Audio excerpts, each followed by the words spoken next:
नमस्कार। आइए जानें ब्राह्मण के कर्तव्य पर शास्त्र क्या कहते हैं। गीता के अध्याय 18 में 42वें श्लोक में प्रभु कहते हैं, शमो दमस तपः शौचम क्षांति राजवमेव च ज्ञानम विज्ञानम आस्तिक्यम ब्रह्म कर्म स्वभावजम। शम माने अपने मन को जहाँ लगाना चाहें वहाँ लगाएं, जब मन करे तभी वहाँ से हटा लें। दम माने अपने सभी ज्ञान कर्म इंद्रिय पर नियंत्रण रखना।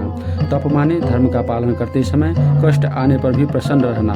शौच माने बाहर भीतर से शुद्ध रहना। शांति माने दूसरे के हर अपराध को क्षमा कर देना। शरीर व मन से सरल रहना। वेद शास्त्र का ज्ञान यथा यज्ञ विधि को व्यवहार में लाना। ईश्वर और शास्त्रों में आस्था रखना, ये ब्राह्मण के स्वभाव होने चाहिए। मनुस्मृति ग्रंथ में ब्रह्मचर्य रहना, शिक्षित होना, त्रिकाल गायत्री संध्या करना तथा सभी शास्त्रों का अध्ययन करना व जितेंद्रिय होना ब्राह्मण के लिए जरूरी बताया गया है। लेकिन पुरोहिती आदि कर्म में दान दक्षिणा लेकर जीवन निर्वाह को उत्तम नहीं माना गया है। इसको प्रतिग्रह कहा गया है।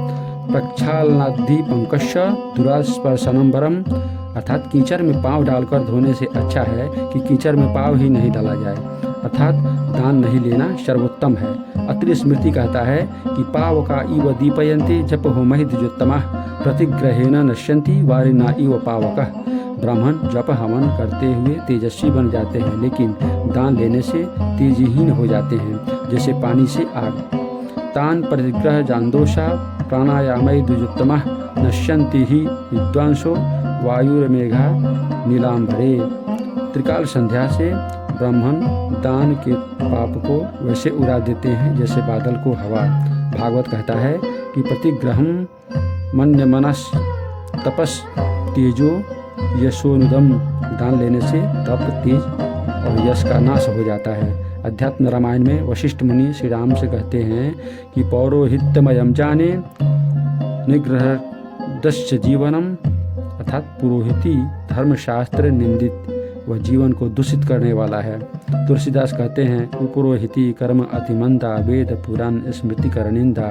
मत्स्य पुराण में श्री कृष्ण युधिष्ठिर से कहते हैं कि प्रतिग्रहादु पावृत्ता संतुष्टो नियता शुचि, जो दान नहीं लेता है, संतोषी नियम से रहने वाला, पवित्र बिना अहंकार वाला व्यक्ति सारे तीर्थ स्नान का फल पा लेता है। स्कंद पुराण के ब्रह्मखंड में कहा है कि दान देने वाला अपना सारा पुण्य उस व्यक्ति से दूह लेता है। जैसे बच्चे को मिठाई खिलाकर कान छेद देना, गाय खिलाकर दूध दूह लेना। जैसे आग घास को जलाकर शांत हो जाता है, वैसे ही ब्राह्मण दाता के पातक को जलाकर अपना तप खत्म कर लेता है। खाए अन्न के सूक्ष्मतम अंश से बुद्धि का निर्माण होता है। जैसा खाए अन्न वैसा हो मन। स्कंद पुराण में महर्षि शांडिल्य एक बच्चे का भविष्य अतीत की घटना को कारण बताते हुए कहते हैं कि हे ब्राह्मणी, तुम्हारा बच्चा पूर्व जन्म में केवल दान लेकर जीवन जिया, इसीलिए ये गरीब है। इसे शिव जी की पूजा कराइए। मत्स्य पुराण के 204वें अध्याय में श्राद्धकर्ता से कहा गया है कि आप श्राद्ध में दान लेने वाले ब्राह्मण को दान देकर विदा करके स्नान कर लें। उसे छुए नहीं, क्योंकि वह उस समय जलती चिता की लकड़ी के समान हो जाता है।